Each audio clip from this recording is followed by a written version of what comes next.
12 months, the good, the bad and the ugly. Now on BBC Two, some strong language and adult humour in Charlie Brooker's 2015 Wipe.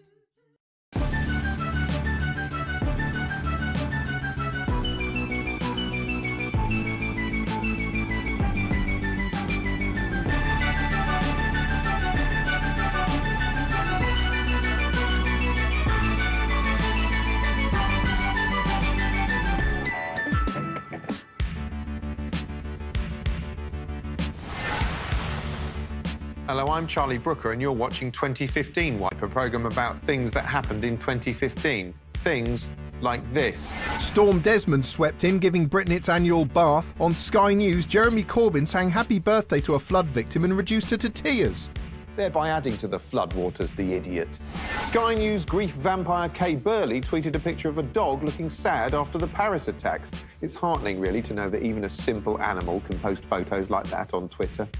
In a mortifying TV moment at the Brit Awards, Madonna was accidentally yanked downstairs by a minion. In case you're wondering how it feels to be pulled off by a dancer in front of an audience of record execs, ask your dad. Fans were ecstatic at the release of a thrilling new Star Wars film. If you haven't seen it and you're a bit worried about spoilers, just close your eyes for 2 seconds.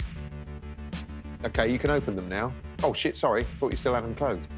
There were incredible scenes as British astronaut Tim Peake blasted into space. He's on a daring mission to rescue the man Stranded on the moon in that trite and sentimental John Lewis advert. They called him a hero, but the way the world's going to me, he looks more like a guy chickening out and using an escape pod. All well and good, but let's not get ahead of ourselves. Let's start at the beginning. Usually, the first few weeks of January are kind of uneventful. Not this time. Barbaric scenes in Paris. 12 people have been shot dead after masked men stormed the offices of a French magazine. Oh, God, sorry, everyone. I was hoping to keep it light for the first 5 minutes of this year's show, but this is what happened. Bloody world. In the days that followed, a depressing can of world leaders shuffled along a Parisian street while countless citizens pledged their commitment to freedom of speech. While on apocalypse-ready Fox News, massive anchors were on hand to suggest a nuanced response to the threat at the very top of their lungs. We need to kill them. We need to kill them.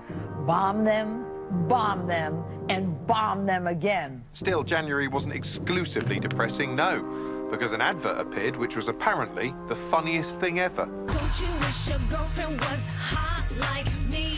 Yes, this light-hearted commercial in which a sort of disturbing half-apprentice contender, half-Beyoncé centaur twerks his way around the city streets became officially the most hilarious thing that's ever happened. Soon the man behind, or more accurately inside Dave's epic strut, was appearing in all manner of promo opportunities around the capital. He even appeared on daytime culture stalwart This Morning to meet Amanda and Phil.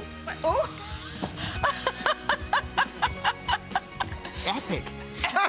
I've forgotten about Charlie Hebdo already. Later in the year, the Sun newspaper mocked up a psychosexually confusing front-page image of George Osborne doing the epic strut after it was impressed with his budget. Tell you what, this is going in my big scrapbook of sexy George Osborne pictures. What do you make of your picture on the front of the Sun this morning? You happy with that? Yeah, I almost spilt my coffee this morning when I read the front page of the Sun. Yeah, whatever. Shut up. Come on, give us a twirl. Show us your legs. February was a month when humankind was bitterly divided over colours. Thanks to a mundane photo on social media, this became the single most notorious dress since the one Bill Clinton accidentally laminated in the Oval Office. Problem was, no one could agree what colour the dress was, something every news show on Earth expertly illustrated with fascinating vox pops. I'm going to go with blue. Lilac. It's blue. Well, now it's black and blue, actually. No, it's not. Yes, it is. You know there's a war on, yeah? What colour do you think that is? According to the boffins, your reaction to the dress depended largely on how your brain works, i.e. if your brain works, you couldn't give a shit what colour it is. In illuminating scenes on Sky News, Kay Burley was so bamboozled gawping at the dress, she couldn't see she was trying to talk to a still image of a man instead of a live human. Joining us now from Cardiff is Dr Ashley Wood, a lecturer at the School of Optometry and Vision Science. Thank you very much indeed for joining us on Sky News this afternoon. What colour did you see it as, first of all? Oh, look at the sadness in his eyes. There was this sort of film thing called 50 Shades of Grey. It was like a cross between a romantic drama and a documentary warning women about a maniac on the loose. There was this woman in it who found herself in a submissive, violent relationship with a dominant man. She goes to interview this rich businessman called Christian Grey, who's become a billionaire despite not being able to pull facial expressions. How about we try a few with a smile? He's a massively successful billionaire CEO with his name all up in huge lettering on stuffy ons, like Donald Trump, but younger and better looking, and a bit less of a burgeoning fascist tyrant who the world must stop at any cost. Actually, he sort of looks like Colin Firth, but done in Lego. You can see why she falls for him. He's handsome, he's rich, he flies around in a helicopter, he plays the piano with his tits out, and he's got a secret red room containing the world's biggest collection of bumsticks and things you hit horses with. Anyway, at the start of the film, he's a characterless, controlling sadist, but gradually, as their relationship blossoms, he stays that way.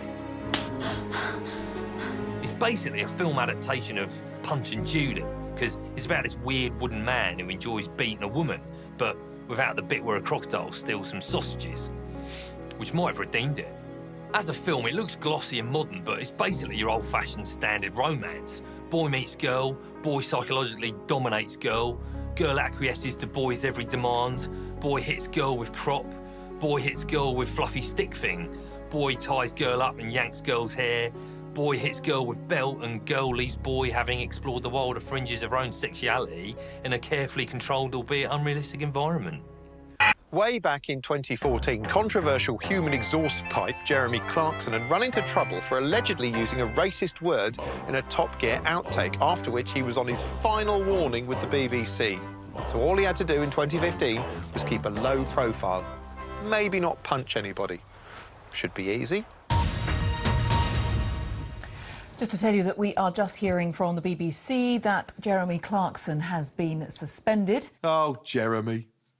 At first, it wasn't quite clear what had happened. The BBC would only say Clarkson had been involved in a fracas, a word which was soon dancing awkwardly across the lips of every newsreader on earth. What the BBC called a fracas. Fracas. Fracas. Following a fracas. Following a fracas. Fracas. Supposed fracas. Fracas. Fracas. What do you make of the term, a fracas? It was a PR fracastrophe. It turned out that following a strenuous day's work being filmed driving cars in exchange for many thousands of pounds, Clarkson had retired to this hotel, ordered a steak and discovered he could only have a cold meat platter, which he turned down in favour of some red-hot beef.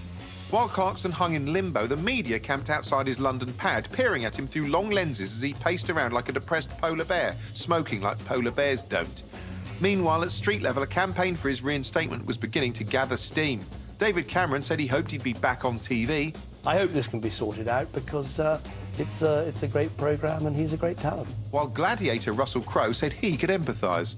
And the thing that I'm sympathetic about towards Jeremy in this particular instance is I know how long a day can be. Yeah, we've all got clocks, mate. So if he's made a stated desire, look, that I'll go as hard as I can all day long and all I need at the end of the day is something to eat, I don't think that sounds to me like an unreasonable request, you know. No, but it sounds like a pretty good personal mission statement. Things were becoming more and more fraught, and as over 1 million people signed a petition for his reinstatement, it looked like the whole thing might spark a civil war. Just going to show you some pictures from outside this building, namely Broadcasting House in central London, where a petition calling for the reinstatement of Jeremy Clarkson to Top Gear has been delivered to the BBC. Anyway, eventually the BBC made their decision. Top Gear presenter Jeremy Clarkson has been dropped from the show. The news then suddenly became a kind of weird obituary, with people queuing up to pay tribute as though Clarkson had died. Even the Director General joined in. I've always been a great fan of his work on Top Gear. And I also believe that his voice and voices like his have a place, an important place, on the BBC. That's good to know. So as long as I carry on speaking like this, my future at the BBC is assured. What is it with the Venezuelans? Bloody animals. Anyway, now Clarkson had gone, there was the little question of where he'd end up. Presumably he could pick and choose his job offers, and we all know how he does that, as seen in this simulation. Watch, because this is how you do it. No. Hello. Back in the spring, as you probably remember, I suddenly became unbusy. Yes, as this light-hearted advert made clear, in the end he went with Amazon. Although it's only a matter of time till he insults the Amazonians. They're definitely going to fire him if he uses the N-word. Netflix. Expectant car fans already can't wait for the new show to launch. I've got a preview here of exactly the kind of tantalising spinning wheel action they can expect. Also in March, celebrity hunchback King Richard III had burial II. They dug him up a few years ago and tried to bring him back to life by sticking a plasticine face on him, but that hadn't worked. He'd stayed dead, so now they were planning to throw him back in the ground, a bit like lobbing back a fish you don't want. As the startling news coverage made clear, R3-D2 now got the respectful burial he'd been denied in life, centuries too late, and at great expense in the weirdest and most arcane royal event since every single other one. That is an event which will only take place once in all eternity. Yeah, you know this is his second burial. He'll probably want another one next year, the diva. Old Dickie Double Coffin, that's what I call him. Soon his royal deadness was lying in Leicester Cathedral disguised as a wooden AT-AT walker from Empire Strikes Back, while funeral likers stood outside watching on a traditional Jumbotron screen, soaking up the comprehensive coverage as Heritage Bandersnatch read a sombre poem specially written for the occasion by the Poet Laureate. My bones, scripted in light upon cold soil. Nothing like bloody poetry to bring the mood down at a good funeral. Finally, the entire nation watched in silent solemnity as a group of uniformed men filed into the back of Leicester Cathedral to lovingly bury their dick in the ground. Cool, look, you can see him going in. In April, there was no ignoring the forthcoming general election. As the election campaign began, honey roast Prime Minister David Cameron, seen here frequenting his local dead pig parlour, came in for some criticism. People were saying his heart wasn't in it, as he didn't want to serve 3 terms. Terms are like shredded wheat. 2 are wonderful, 3 might just be too many. I'm surprised he eats shredded wheat for breakfast. Don't know why, I just always pictured him getting stuck into some bacon. HRH Cam Sandwich was also accused of avoiding debate, which is something of a character trait, what with his weird habit of abruptly walking out of shot the nanosecond he's had enough of answering reporters' questions. Don't know why he keeps walking away like that. Maybe he's one of those shy Tories they keep going on about. It's easy to see why he'd be daunted by his chief opponent, human balloon animal Ed Miliband, a fiery public speaker accustomed to winning over audiences with his powerful rhetoric and catchphrases like, "Oh."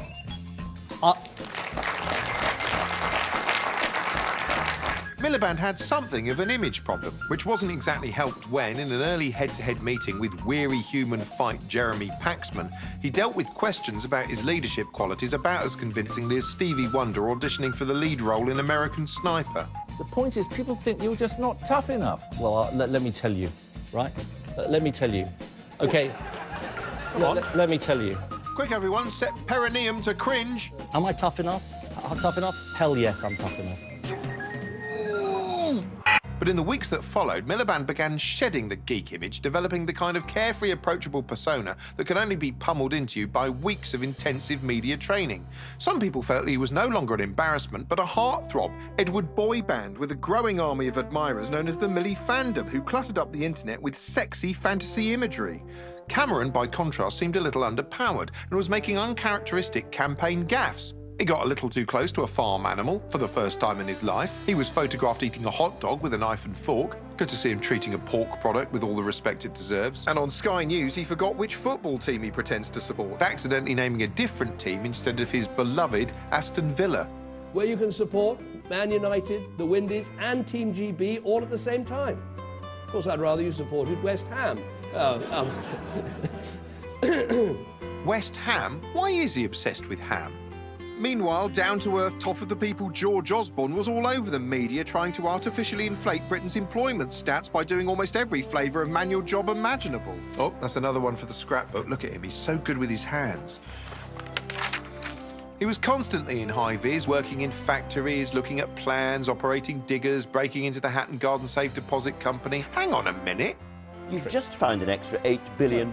All I'm asking is, where does it come from? Well, no higher taxes, extra public spending cuts, where? Of course, Labour v Tory was only one part of the story. There was no escaping the new multiplicity in the leaders' debates as a full peacock's tail feather of different parties fanned out to debate the big issues in scenes resembling a 15-to-1 wannabe tyrant special. This provided a great public hearing for UKIP's Nigel Farage, who finally had got the chance to debate Britain's out-of-control multiculturalism with 6 other white people. He tried to win over the crowd in the first debate with some populist AIDS patient bashing. There are 7,000 diagnoses in this country every year for people who are HIV positive. 60% of them are not British nationals. Yeah, you tell them, Nige, bloody foreigners coming over here guzzling our medicine. They're not just ill, they're greedy.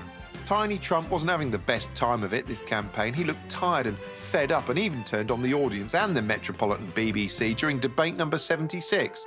There just seems to be a total lack of comprehension on this panel, and indeed amongst this audience, which is a remarkable audience even by the left-wing standards of the BBC. I mean, this lot's pretty left-wing. Hang on. To be fair, the BBC had been subjecting him to some pretty uncompromising questions throughout the campaign. Did you see the Paddington Bear movie last year? No. Racist. Meanwhile, in the Lib Dem camp, Deputy PM Nick Clegg seemed to have decided to enjoy his last few weeks in the spotlight. He was out touring the country like a one-show reporter doing a guide to days out for less with the family. He went bowling, he dangled off a zip wire, and he dawdled around at a hedgehog sanctuary. Really poorly. She got maggots in every orifice. He seemed to be prematurely off duty, kind of relaxed, even apparently enjoying the abuse he was getting on social media, if this illuminating sun video was anything to go by. Tom McRae, that Nick Clegg, he's a piece of work, and by work I mean shit. That's nice, Tom. Faring rather better was the SNP. They'd been growing in confidence ever since they finished an impressive second in last year's yes-no referendum. And now they had a new media-friendly leader in the form of fiery pepperpot Nicola Sturgeon, who became super popular super fast, posing for selfies all over the shop, like a tartan Kardashian. The prospect of Scotland wielding some power seemed terrifying to some quarters of the press, and stoking English fears of this Scottish resurgence was one Tory tactic that seemed to be gaining traction. Maybe that's why in the final days of the campaign, Cameron seemed notably fired up. He was out making bold claims. Will you put to bed rumours that you plan to cut child tax credit and restrict child benefits to children? Well, thank you, Jenny, for that question. No, I don't want to do that. And giving good pep talk. Taking a risk, having a punt, having a go, that pumps me up, and it's what is changing our country. Look at that, he's gone pinky and perky. Meanwhile, Ed Miliband was trying to make his own populist appeals by turning up to talk politics with shag-happy Che Guevara Russell Brand. The Tories want to say this is as good as it gets. Yeah.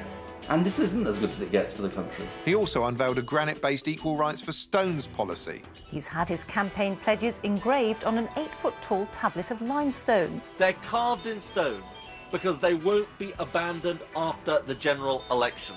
I want the British people to remember these pledges, to remind us of these pledges. Yeah, hi, Ed, yeah. Do you remember the time you carved a load of pledges on a massive stone? No, he's hung up. But no matter what the leaders said, did or fell off, it seemed the polls were stubbornly failing to shift. But what if the polling agencies have got it just a little bit wrong? Welcome to the BBC's Election Centre.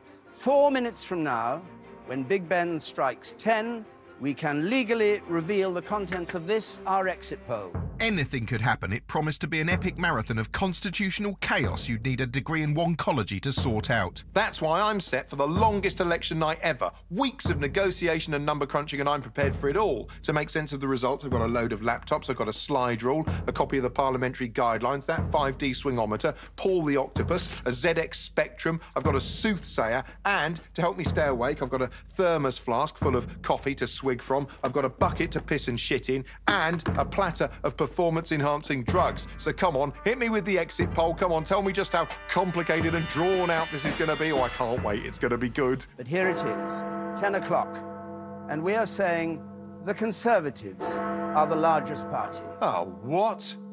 Bloody octopus is broken.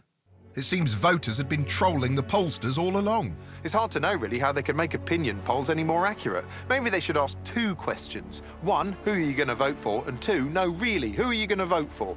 Meanwhile, back in election night, while the Tories chortled their socks off, a full-blown red wedding was occurring for the other parties, as one well-known face after another was toppled. Vince Cable, Jim Murphy, Danny Alexander, Simon Hughes, Ed Balls, Zayn Malik, they all naffed off to oblivion villas, and then the Great Purge began. Nigel Farage temporarily sent himself back to where he came from. And I will consider, over the course of this summer, whether to put my name forward to do that job again. Nick Clegg showed himself the door, I will be resigning as leader of the Liberal Democrats. And Ed Miliband announced a 100% cut in himself's. So I'm tendering my resignation, taking effect after this afternoon's commemoration of VE Day at the Cenotaph. Must have been a bit depressing for Eddie Baby. Suppose the only way it could have been any more depressing is if a few hours later he had to stand beside the bloke who beat him, laying a wreath to a mournful musical accompaniment in a waking nightmare symbolising the death of his electoral dreams. I mean, thank God he didn't have to do that. Soon, Cambo and Sam, seen here in a white and gold dress, were back at number 10, while on daytime TV post-mortem, some Labour supporters were left sounding a little bitter. But I think the way the election went, it kind of shows that this country doesn't deserve a leader who's got so much, like, integrity and principles. I think Ed Miliband's too good for this fucking country, to be honest. No, you can't swear on daytime television, so I think I will apologise. And would you like to apologise too? Yes, I'd like to apologise. I shouldn't have sworn. It was very bad of me. June saw the shocking conclusion of the 5th season of Game of Thrones. It's based on Lord of the Rings by William Shakespeare, and it's set in sort of Series 1 Blackadder times before dragons became extinct. Pretty much every British actor ever has shown up in it at some point. I think it's like jury service and they get called up. It goes on for ages and you never know who's going to die next, just like Last of the Summer Wine. One of the main characters is called Jon Snow. He's a kind of anguished hero with exceptional hair, which is quite an achievement when you think about how hard it must be to maintain a half-decent male grooming regime by candlelight in a violent fantasy realm. Loads of things have happened to Jon Snow. Every moment of his life has been an incredible journey. He's looked miserable in forests and looked miserable in the snow. He's looked miserable during the night, and miserable during the day, and miserable because he was about to get off with this beautiful woman, and miserable when she shot him with an arrow, and miserable in a castle, and miserable in a boat looking at a sort of zombie monster thing. He's been on this sort of flat roller coaster of one emotion, which is misery.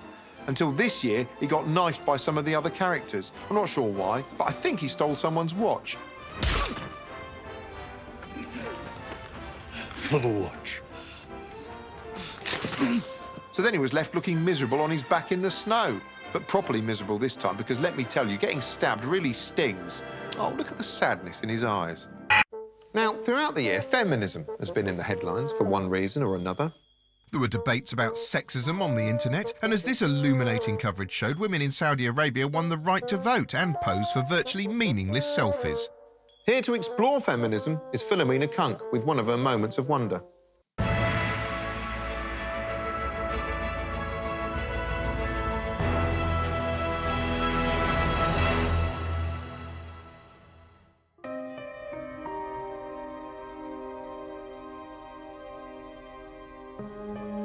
We used to think men were from Mars and women were from Venus, but scientists now believe they both hatched on Earth thousands, maybe even hundreds of years ago. But even though there have probably been women on the planet as long as men, for most of that time, the two sides haven't been equal. The only things that make a woman different from a man are her breasts and vagina, and also his testicles and penis. It's easy to see how these fearsome and almighty genitals convinced generations of men that they were superior. Back in Queen Victorian times, women weren't allowed to vote, even though we had a female king. So some women formed a gang called the suffragettes.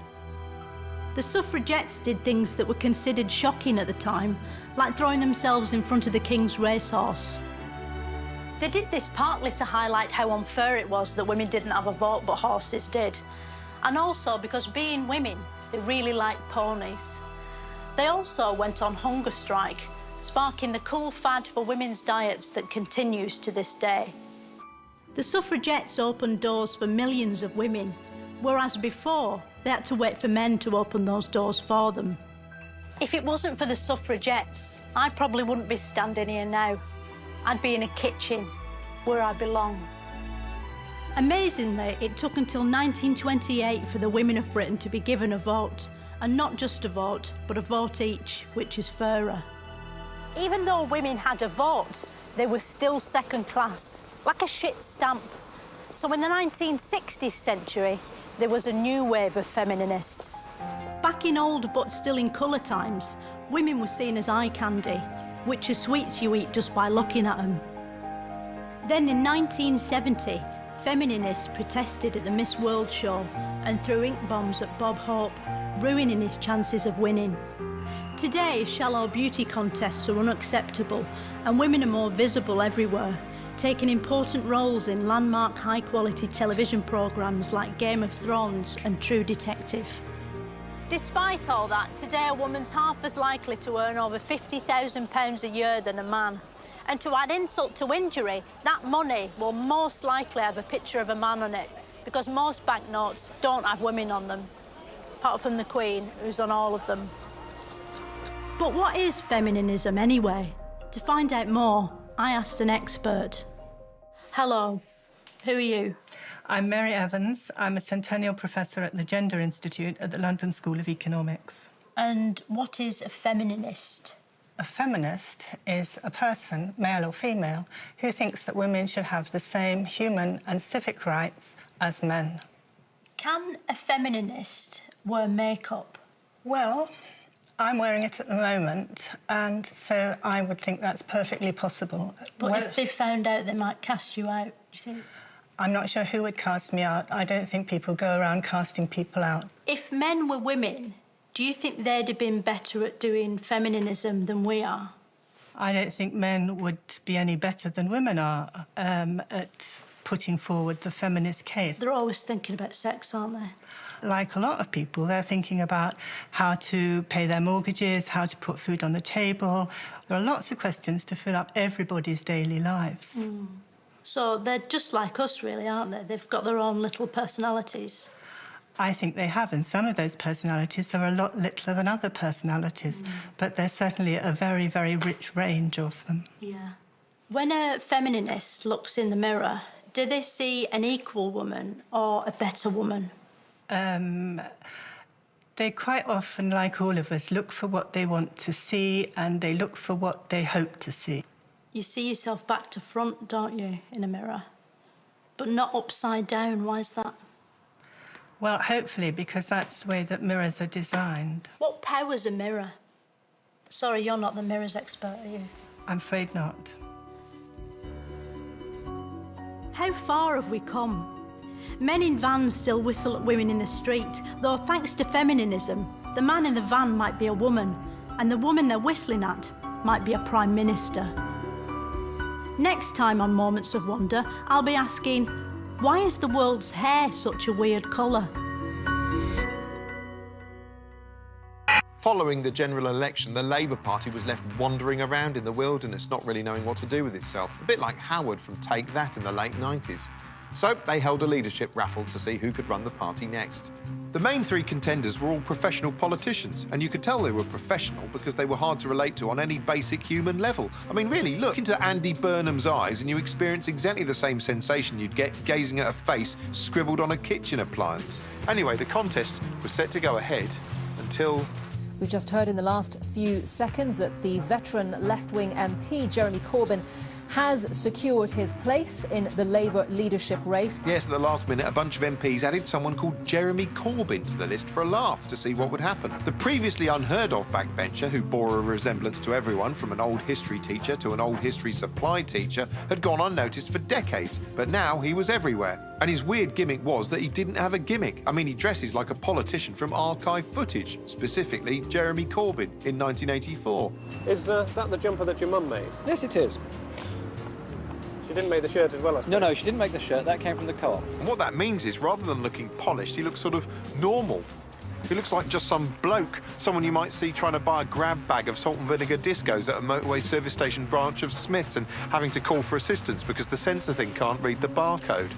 And these days, that's inspiring. To use a highbrow illusion, putting Jeremy Normal Corbyn into the media glare alongside the professional politicos was a bit like when they put Chantel, who at the time was a normal member of the public, into Celebrity Big Brother Season 4, and she quickly won over viewers just by not being one of the elite she was sharing a space with. If Corbyn-mania was like that, there was every chance that, just like Chantel, he might win. Or at least get off with Preston. Sure enough, Corbyn soon started building support, with people queuing round the block to see him. Months ago, no one even knew who he was, and now suddenly people would pack a hall to the rafters just to watch him piss in a teacup. And his anti-establishment stance was starting to win an audience. There is a quote from you in the Sun newspaper today from a video you did. Would you stand by those remarks? I don't know what the remarks are, because I don't buy the Sun newspaper. Labour were furious. Under Miliband, the leadership rules had changed, meaning anyone could join the party and have a vote for £3. It's just silly. Labour's supposed to represent the voice of the people. You can't let just anyone have a say in that.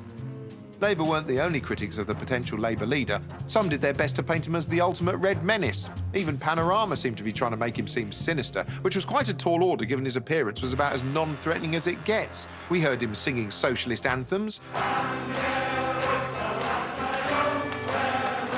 Saw him mingling with Tory-hating hardliners. Get your grubby hands off it, you thieving Tory bastard! And heard chilling tales of Corbyn's true nature from those who knew him best. So, for example, if you run into him on a train, as I have done on one occasion, he'll immediately get out his box of sandwiches, which are vegetarian, of course, and cut them in half and give half to you. That means he carries a knife on a train. And look, his shadow's out of sync with his body. That's weird. Probably means he's a vampire or something. That voice cannot be silenced. That voice cannot be stopped. That power cannot be denied. In the end, party members and anyone with a spare £3 knocking around ignored all the warnings and elected Corbyn leader. Jeremy Corbyn elected as leader of the Labour. Oh, look at the sadness in Andy Burnham's eye. The news media soon made it apparent old Gorbachev had an unusual manner with reporters, almost as if he didn't like them. There's people bothering me. We're not bothering you. We're from the press. This was possibly because they'd been criticising the way his cabinet was put together and accusing him of links with anti-Semites and terrorist sympathisers. But then again, the press went out of its way to criticise him for more or less everything. They accused him of being scruffy, of failing to sing the national anthem, dithering about kneeling in front of the Queen, not bowing with a sufficiently respectful angle at the cenotaph, and using a stunt dog double to win Britain's Got Talent. Of course, Red Jez couldn't avoid media attention forever and was eventually forced to do the rounds, at which point his unrehearsed style even surprised some of the reporters. Normally, politicians, they know their answers before you've even asked the question, but Jeremy Corbyn last night, almost frankly, seemed to be thinking aloud. Thing is, sometimes it was hard to tell whether Corbyn's brand of scruffy unprofessionalism made him refreshing or, well, just a bit crap. Like when during his big conference speech, he read the instructions "strong message here" off the auto cue. And strong message here. Not cutting student numbers. Ha! Bloody amateur. CB lifts mug and drinks coffee. Stupid Corbyn, cut to footage of Corbyn. But of course, Corbyn's got bigger problems than mere auto-cue gaffes. For one thing, he's broadly viewed as a throwback to a long-forgotten era of militant leftist politics. Most of his own MPs didn't really want him as leader. He seems incapable of keeping dissent in check within his own party, and his ideological stance puts him at odds with huge swathes of the electorate. Add it all together, and many would say he's completely and utterly unelectable. Yeah, well, that's what they said about Ed Miliband. The Tories were delighted by Corbyn's victory and later in the year used their conference as an opportunity to try and seize the centre ground. We are the builders. Of course, the problem with straddling left and right is you end up in an awkward position, as this photo proved. Nice spread leg shot, another one for the scrapbook. The man of the moment was also on hand to only mildly gloat about the election results. I don't know about you, but it only takes 2 words to cheer me up. Pig's mouth? Sorry, couldn't help it. Exit poll. Oh, right, yeah. He also took the time to fling some cuss at Corbyn by taking something he'd said about Osama bin Laden out of context. He thinks the death of Osama bin Laden was a tragedy. Got to be awful if we found some things Cameron had said and used them out of context. Do you know what? Christians and Muslims, we can't really live together, and suicide bombing's all right in Israel. Really? I'm surprised to hear you say that. Well, of course, I don't support terrorism, but a caliphate, is that such a bad idea? God, this is strong stuff, Dave. What would you say to anyone thinking of supporting you? My friends, we cannot let that man inflict his security-threatening, terrorist-sympathising, Britain-hating ideology on this country we love. In July, one reckless dentist made everyone in the world say, "Oh." Forget sticking a drill into a canine, the media revealed dentist Walter Palmer had flown to Africa and stuck an arrow in a feline. Didn't even give him a "I was a brave lion today" sticker. No, just bloody deaded the thing. And it wasn't just any old lion, any old lion. No, he'd killed Cecil the Lion. Cecil had appeared in photographs and adverts, attended the opening of literally hundreds of gazelles. He'd released a sizzling sex tape, and now he was dead. The outcry was immediate and vocal. It's like having going out porpoise fishing, right? And getting flipper. Imagine whacking flipper. Shut him down! Shut him down! He's despicable. He's a killer. He's a murderer. The outrage grew across all media, and folks soon found out where Walter Palmer lived, partly because the details were leaked online, but mainly because he had the words "lion killer" painted on his garage.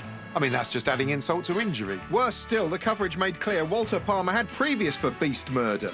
Back then, no one cared about the other animals he'd killed because they didn't have names. Or at least I don't think they did. Maybe he shot their names off too, the bastard. Anyway, while the outrage grew, the butcher himself was lion low, while emotions were still raw. Dead lion jokes. As the news revealed, tributes to Cecil eventually reached Lady Di proportions as landmarks were draped in his dead mane. Earlier this month, Cecil's face was projected onto New York's Empire State Building. And for a moment, even in this concrete jungle, he was still king. Eventually, everyone moved on. Cecil stayed dead, and Walter Palmer calmly went back to his day job drilling holes in the faces of blameless children. Sorry, what do you want, a just world? You're f***ing dreaming.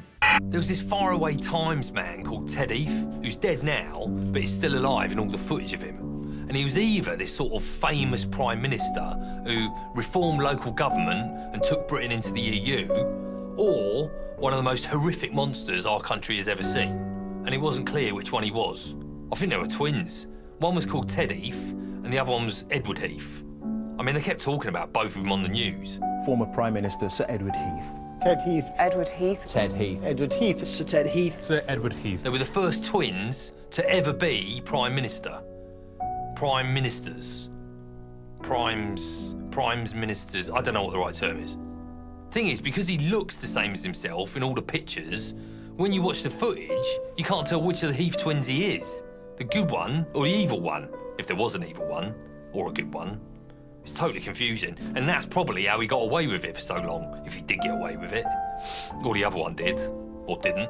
There was another dead politician called Little Britain, and he'd been accused of terrible things too. And again, no one knew if he'd done those things or not. But there's this detective called Tom Watson, who just wouldn't drop the case. I think he works for the Labour Party branch of the police. People got cross with him and called him a witch hunter, but they'll shut up pretty quickly the day he finally does catch a real witch. Entertainment. And ITV introduced a bewildered and blameless nation to Flock Stars, a celebrity sheepdog trial which was only slightly less harrowing than the year's other celebrity trials. It was Strictly come dogging, basically. In fact, just like Strictly, when I look at the pairings, I'm never quite sure which one's the famous one. And I can't help wondering if they're going to end up doing it. Bess and Tony Blackburn. I like the cuddles. Time to release the sheep.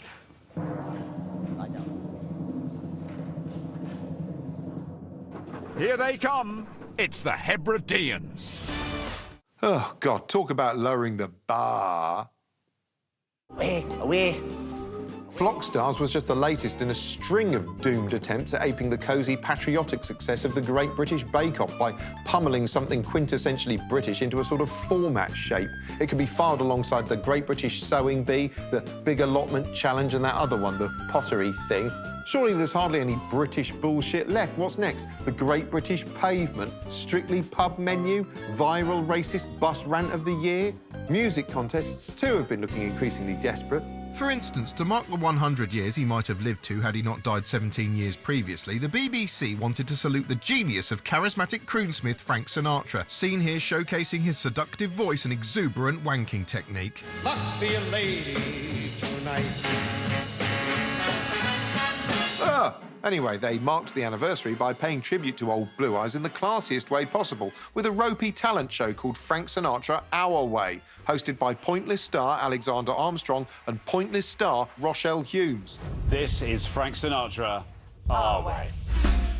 Closer than pages that stick in a book. We're closer than ripples that flow in a brook. Bit of a strange way to honour Frank Sinatra, really, by encouraging almost anyone to take to the stage and dismantle his musical legacy. Sort of like paying tribute to Sir Christopher Wren by making a monkey assemble some flat-pack furniture. You do it really, really well.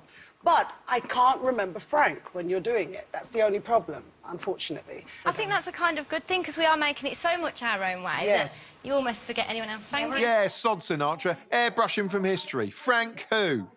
Glitzy establishment crooner spawning plant The X Factor was also looking wobbly this year as it responded to dwindling ratings by upping its cruelty content, leading to unedifying scenes of contestants begging live on air. I will prove to you, I will change your mind. I'm not forgettable, I'm unforgettable. Still, if X Factor needs a new gimmick for next year, maybe it could look to Japan and its new grotesque adult talent contest, Sing What Happens, in which contestants have to stay in tune while being masturbated. It's not so much a game show, more a metaphor for everything. In September, Prime Minister David Cameron was accused of inserting his penis into the mouth of a dead pig. Can I have a glass of water, please? Yes, the Daily Mail printed extracts from a biography of David Cameron, alleging that while a student, he'd taken part in a bizarre initiation ceremony, during which he'd inserted his penis into the mouth of a dead pig, a statement I still can't believe I'm reading aloud on BBC television. Seriously, this is like dreaming while awake. For a while, the trad TV news couldn't quite bring itself to discuss the ins and outs of the pig face allegations, preferring to mince words. The unauthorised biography includes allegations about Mr Cameron's student days, that he smoked cannabis and took part in a bizarre initiation ceremony.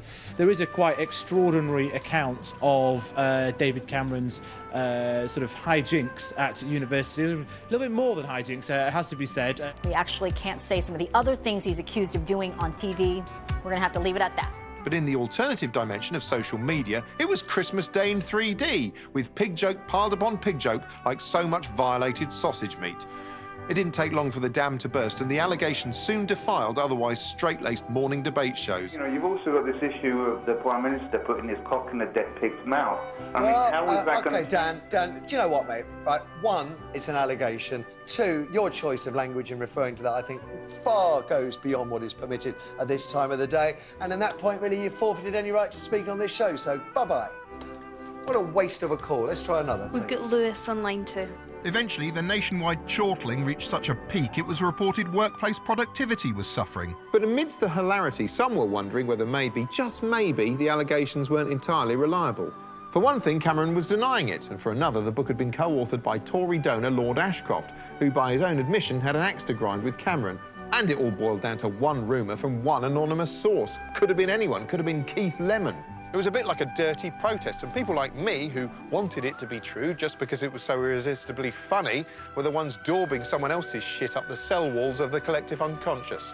And it was working. It even amused loose women. The funniest thing is that the British public see the possibility as entirely plausible, although it has put me off sausage for life. The book's co-author and chronic smirker, Isabel Oakeshott, was all over the media defending the noble tradition of spreading uncorroborated rumours from a single potentially unreliable source. Where's the evidence for the allegations that you make in the book, especially the ones about the dead pig? Look, this is just a few paragraphs in the middle of a book which is some 200,000 words long. Yeah, come on, guys. There's only a hint of pig f***ing in it. Do you think the stuff about the pig is true? We're not there to write a hagiography. There are some difficult things in there, and there are also plenty of extremely complimentary, flattering things about the Prime Minister in there as well. Oh, what kind of compliments? Let me guess. He was the best dead pig's head the world has ever seen. To be honest, the whole thing left me particularly feeling a bit weirded out. You see, a few years ago, I wrote a drama for Channel 4 in which a fictional Prime Minister was blackmailed into having sex with a pig. And lots of things in that show played out much the same as they were now. There were people in newsrooms bemoaning the fact they couldn't run the story. If we mentioned bestiality pre-watershed, Ofcom would be seriously pissed off. Fuck Ofcom. There were people making wisecracks on Twitter, even using some of the same hashtags. The vindictive stunt impacted cruelly on the people at the centre. Nothing is going to happen. It's already happening in their heads. And the whole thing played out as a kind of national sport, bringing the nation to a standstill. At the end of Black Mirror, the PM's reputation survives intact, and a few months on, David Cameron doesn't seem to have suffered too much from his piggy scrape, although the mental image is still too powerful and amusing for some of his opponents to drop. The irony is the collective thunder chuckle overshadowed somewhat more pointed allegations in the book, which the Prime Minister also denied. I think it's important that this allegation that he knew more about Lord Ashcroft's non-dom status than he had previously said he did, that's not lost in the more lurid and humorous allegations that many people are talking about. Good point, Nicola. Let's hope no one lets that happen. The Prime Minister's attitude to Scotland betrays the worst characteristics of his government. Arrogant, patrician, out of touch, pig-headed, some might say. He f***ed a pig! He f***ed a pig! Or he didn't. Or he did! Or he didn't. Or he did! Or he didn't. Or he did! Usually people from Europe go off somewhere hot on holiday, but this year, loads of people from somewhere hot tried to come over here. You've got a swarm of people coming across the Mediterranean, seeking a better life. Normally I think fair enough, but when I read the papers, you could tell from the language they used that these weren't quite normal people. I mean, they look normal on the telly, but when you read about them, you realise they must have had insect DNA or something, because it sounded like there was sort of infestation swarming in. They couldn't have been real humans because people were writing things about them that would be utterly unforgivable if they were.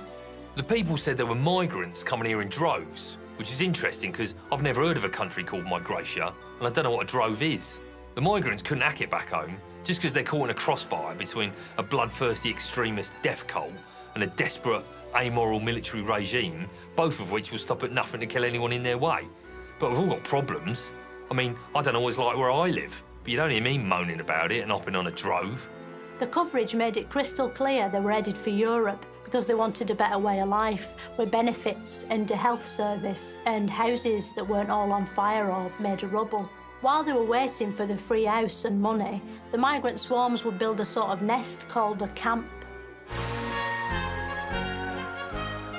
The BBC did a special Songs of Praise from one of the nests, and the papers weren't happy.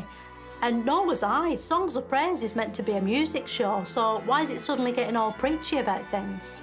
Anyway, just as I was really getting into hating the migrants, there was a massive twist that I hadn't seen coming. When the police arrived here this morning, they found several drowning victims. Among them, a toddler, a child of perhaps 2 years of age. This boat sank and there was a photo of a little boy lying dead on the beach, and he looked just like a real human, because he was. And then I thought, wait a minute, what if they're all real humans? And then I thought, oh my God, that'd be awful. I mean, if that was true, this whole thing would be an unprecedented crisis. And to their credit, after that photo, the papers did some investigating and found out the migrants were real people, so their coverage totally changed. They realised they got it wrong, so they started shouting at David Cameron to do something about it, to give them a home. Today I can announce that we will do more, providing resettlement for thousands more Syrian refugees. I feel sorry for him, because he'd only just found out they were humans too, you know. Everyone was caught in the op here. The news had all this footage of them all desperately squeezing onto trains and marching on foot in huge snaking columns. But now it looks sort of different, less swarmy and threatening, and more harrowing and urgent and sad. And the clever thing was, it was the same sort of pictures you'd seen earlier, but now you knew the twist about them being humans. It seemed totally different. It was like the white and gold dress. Once it's flipped to blue and black in your head, that's it. You can't see it any other way forever. Well, until Paris happened. Then they went back to being a swarm of bastards and criminals again. 2015 was, of course, the year fictional construct Marty McFly arrived in futuristic Hill Valley in the light-hearted blockbuster Back to the Future 2. So naturally, people were keen to compare how the movie's vision of today had fared with the reality. And the truth is, our present-day reality is even more sophisticated. I mean, in the made-up 2015, people used hoverboards to zip around on, whereas today, arseholes have actually evolved wheels. In Back to the Future, they had robots in service stations, whereas today, we've already got robots in our homes, such as Pepper, the social companionship robot, who went on sale this year in Japan, promoted by this eerie, haunting video. よかった。よかったのに泣くんですか？いいの。女心はよくわからないですね。 Surely no one could really bear sharing their home with an emotionally void, blank-faced robot that's chained to an iPad all day long. At least that's what my wife keeps telling me via text. 僕はペッパー。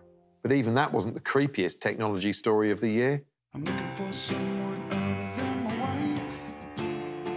Other than my wife. Ashley Madison's right. I'm looking for someone other than my wife. Other than my wife. Ashley Madison's right. I'm looking for someone other than my wife. Yes, this hideous commercial was advertising online cheat mode enabler Ashley Madison, which promised secret affairs for wannabe shagabouts. The site did look really safe, as though you could trust it with your most sensitive secrets. I mean, it had a photo of a woman going shh on the front and a graphic of a padlock, so it was hard to see what could possibly go wrong. Computer hackers have stolen millions of items of customer data from an online adultery website called Ashley Madison. The hackers put the names of everyone who'd been on there on the dark web, which is the sort of internet you look at with the lights off. Anyway, now no one knows where the next privacy breach is going to come from, but we know it's coming. They can hack anything now. Phones, laptops, tablets, webcams. I heard they can even hack into mirrors, like bathroom mirrors, so everyone in Russia can watch you going for a shit. If you've got a mirror in front of your toilet, like I have, for personal reasons.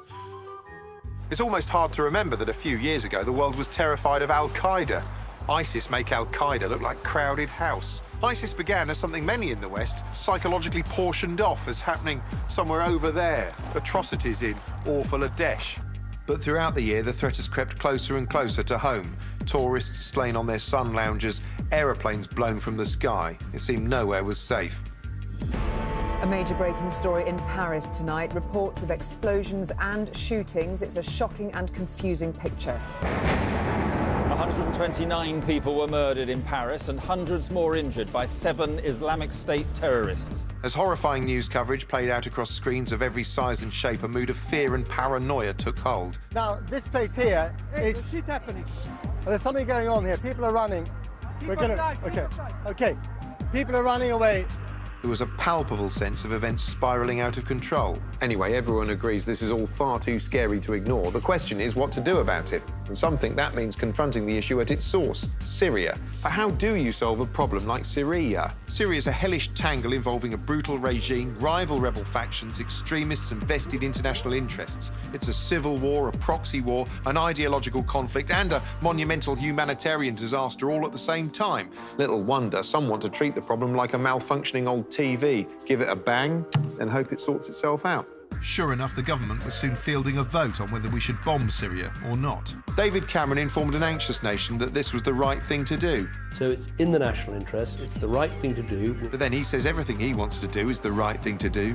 It hasn't been easy, I know, for many people in Britain, but it's, I think, been the right thing to do. And I think that's the right thing to do. The right thing to do. I think this is the right thing to do. It's the right thing to do. This is the right thing to do. It was the right thing to do. I will do the right thing for the country. I did last time, I would again. It was the right thing to do. Labour leader and cycling proficiency badge holder Jeremy Corbyn was in a tricky spot. As a pacifist, he hates war, but he couldn't vote against it without causing one in his own party. In the event, MPs voted to bomb Syria and suddenly we were at war, which we already were up the road in Iraq. Basically, they voted for more war. These are the planes the RAF have been flying in attacks over Iraq and are ready for use in Syria. As the news channels turned into excited commercials for all the missiles and military hardware we'd soon be using, Labour careered into a civil war with itself. Well, here, the recriminations in the Labour Party from last night's Syria vote are still ricocheting around Westminster and beyond. As you could see from the coverage, the infighting's become so bitter, even Assad looks at the Labour Party and goes, don't fancy getting involved in that. Bombing is one response to terror, scapegoating is another. For years, many have treated the entire Muslim faith as synonymous with extremist atrocities carried out in its name. There are constant calls for Muslims to denounce terror, which they do daily, but the media finds that a bit too boring to publicise. I guess if they were denouncing it while firing an AK-47 into the sky, the news might pay attention. Atrocities like Paris fuel anti-Muslim sentiment still further. Of course, terrorists don't represent all Muslims any more than Greg Wallace represents all mammals. This shit is everyone's problem, and most people instinctively know that. They even shout it at terrorist suspects. You ain't no Muslim, bruv. You ain't no Muslim, bruv. Said it all much better than I ever could, and thank you, because that will be applauded around the country. Wow, he thinks something somebody else did was the right thing to do. Of course, in the current fevered atmosphere, there's no shortage of people expressing an opposite sentiment. The plan? Number 1. Get a gun. Oh, God, not you again. Sorry about this. I was hoping to keep things festive for the last few minutes of the show, but this is what happened.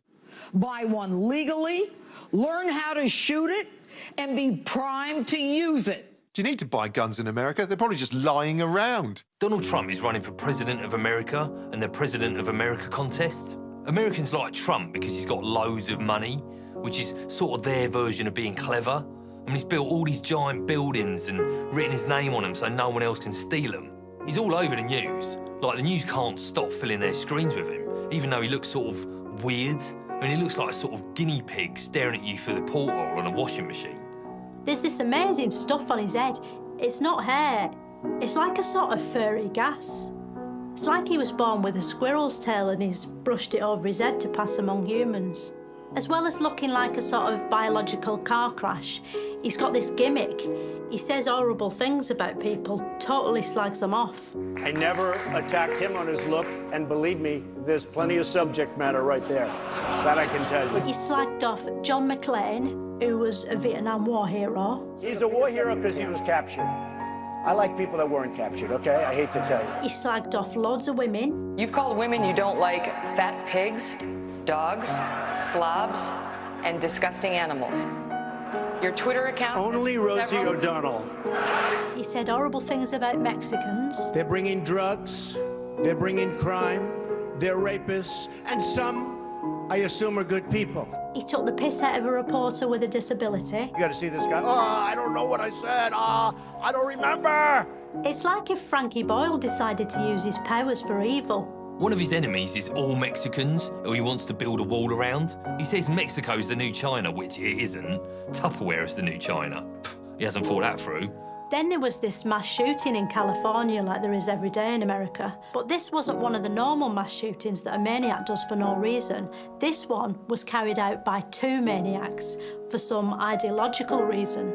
I mean, it must be scary to think the terrorists have got so good at infiltrating America, it's almost impossible to tell them apart from your normal unhinged maniacs. I mean, you could be calmly minding your own business in the middle of an everyday mass shooting and suddenly realise it's a terror attack. Anyway, then Donald Trump said he'd ban all Muslims from entering the country. And suddenly, even though he'd been saying all these Hitlery things for a while, that was just too Hitlery for everyone.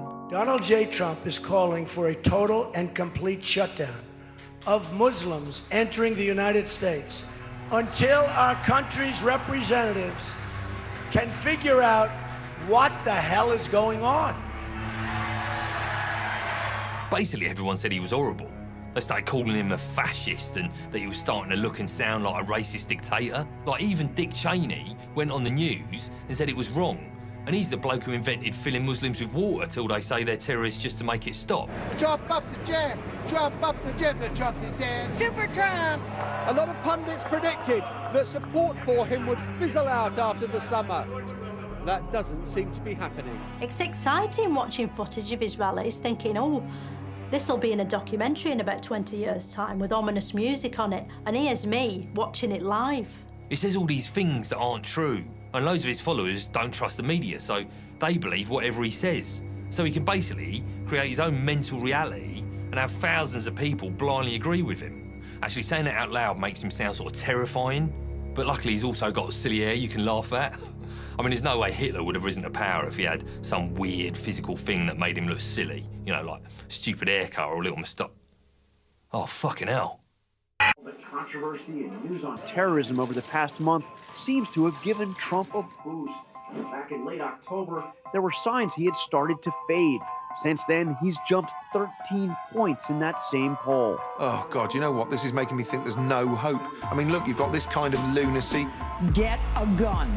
You've got maniacs slaughtering anyone in sight. You've got fascistic demagogues capitalising on the whole thing. No wonder that bloke's hiding out on the moon in that poxy, stupid John Lewis advert. It looks like the safest place to be right now, because down here, it's all anger and fear and carnage and despair. And I just wish there was something to take my mind off it. Just anywhere. Oh, look, it's Dave's Epic Strut.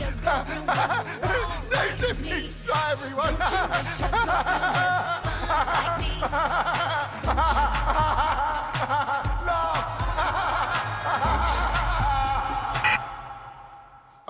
Well, that's all we've got time for.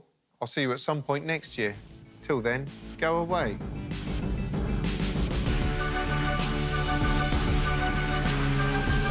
Russell Howard has met his dream girl. Now the nightmare begins as she meets the family. Stand by for a Gert Lush Christmas next on BBC Two.